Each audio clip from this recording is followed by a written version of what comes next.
সবাই যা চায় তা কি পায়? পরীক্ষার হলে যতজন পরীক্ষার্থী ঢোকে, ফেল করার জন্য কয়জন পরীক্ষার হলে যায়? যদি 1000 পরীক্ষার্থী থাকে, 1000-এর মাথায় থাকে আমি হলে যাব, পরীক্ষা দেব, আমি পাস করব। কিন্তু সবাই কি পাস করে? তো জান্নাতে আমরা সবাই যেতে চাই, কিন্তু সবাই জান্নাতে যেতে পারবে না।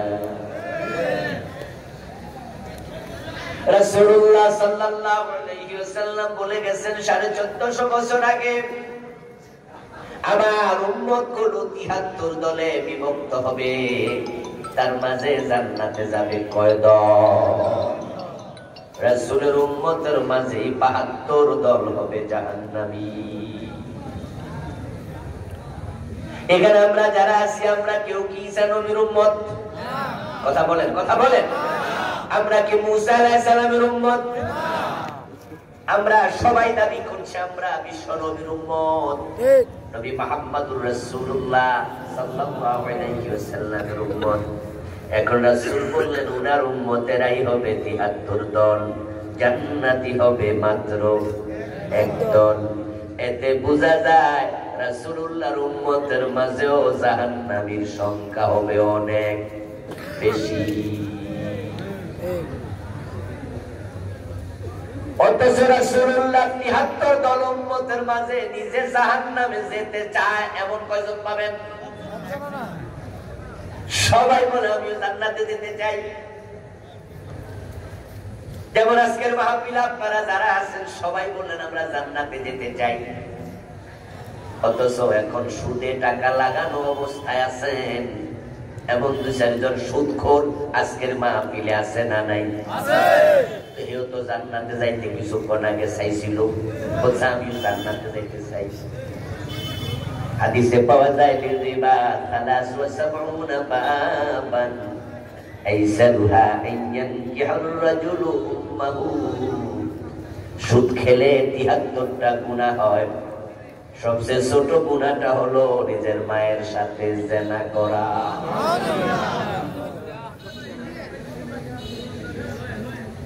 যেই লোক নিজের মায়ের সাথে জিনা করে, লোকটা জান্নাতে কেমনে যাবে? যেই লোক মায়ের সাথে জিনাকারী, ওই লোকটা জান্নাতি চরিত্রের হতে পারে না। আপনি সুদে টাকা লাগায় কেমনে জান্নাত খোঁজেন? ও প্রিয় ভাই, জান্নাতে সবাই যাইতে চায়, কিন্তু জান্নাতে মাগনা যাওয়া যায় না।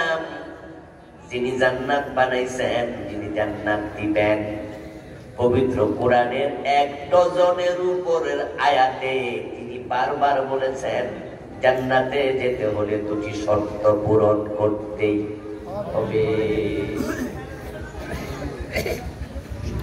জান্নাতে যাওয়ার জন্য আল্লাহ 2টি শর্ত দিয়েছেন।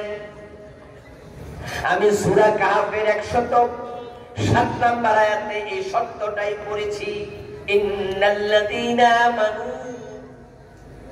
নিশ্চয় যারা ঈমান আনে, ওয়া আমিলুস সালিহাত, এবং নেক আমল করে। কয়টা শর্ত হলো? 2টা। 1 নাম্বার হলো ঈমান, দ্বিতীয় হলো নেক আমল। মাত্র 2টি শর্ত যদি পূর্ণ করে, এবার আল্লাহর ঘোষণা, কানাত লাহুম জান্নাতুল ফিরদাউসি নুজুলা, আমি তাদের মেহমানদারির জন্য জান্নাতুল ফিরদাউস বানায়া রাখছি। সূরা বুরুজের 11 নম্বর আয়াত, ইন্নাল্লাযীনা আমানু ওয়া আমিলুস সালিহাতি লাহুম জান্নাতুন তাজরি মিন তাহতিহাল আনহার যালিকাল ফাওজুল কাবীর। নিশ্চয় যারা ঈমান আনবে এবং নেক আমল করবে তাদের জন্য জান্নাত রেডি করা আছে। এইভাবে আল্লাহ তাআলা কোরআনে অনেকগুলো আয়াতে বলছেন জান্নাতে যদি যেতে চাও 2টি শর্ত পূরণ করো।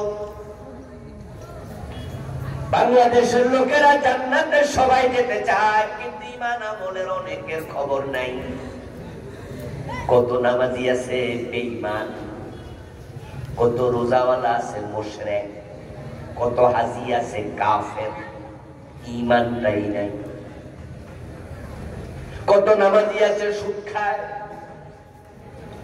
কত হাজি আছে ঘুষ খায়, কত দাড়িওয়ালা আছে ওজনে কমতে মালে ভেজাল,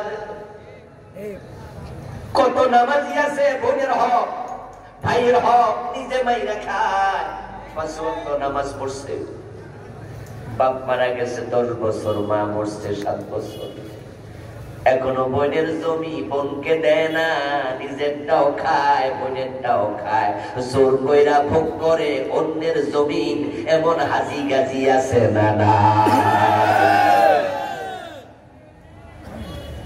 চাইলে জান্নাতে যাওয়া যায় না। আর জান্নাতে যাওয়ার শব্দ হিন্দুরও আছে। এই যে আপনাদের ওয়ারুক বাজার, হাজীগঞ্জ বাজার, বাজারে যাইয়া দেখবেন অনেক হিন্দু আছে যারা মরা বাবার ছবি তাদের দোকানের মাঝে ঝুলাইয়া রাখে ওয়ালের সাথে, এবং দেখবেন ছবির মাঝে ঝুলাইয়া লিখে দেয় স্বর্গীয় সত্যেন্দ্র নারায়ণ দাস, স্বর্গীয় দুলাল চন্দ্র ভৌমিক, এরকম লেখে না? স্বর্গীয় অমক, স্বর্গীয় তমক। এই লেখাটা কি আপনাদের চোখে পড়ে নাই? স্বর্গীয় মানে কি? জান্নাতি, বেহেশতি। ও হিন্দু মিয়া তার বাবারে অলরেডি বেহেশতে পাঠাই দিছে, আর আপনি তো চাইবেন। সব বেডার আপনার চেয়ে কম না বেশি? আমরা যাবো, আর এই বেডা অলরেডি পাঠাই দিছে। আরবিতে বলে জান্নাত, বাংলায় বলে বাগান, ইংরেজিতে বলে হেভেন, ফার্সিতে বলে বেহেশত, সংস্কৃতিতে বলে স্বর্গ। আবু বকর জান্নাতি, হযরত ওমর বেহেশতি, দুইজন দুই দেশে নাকি?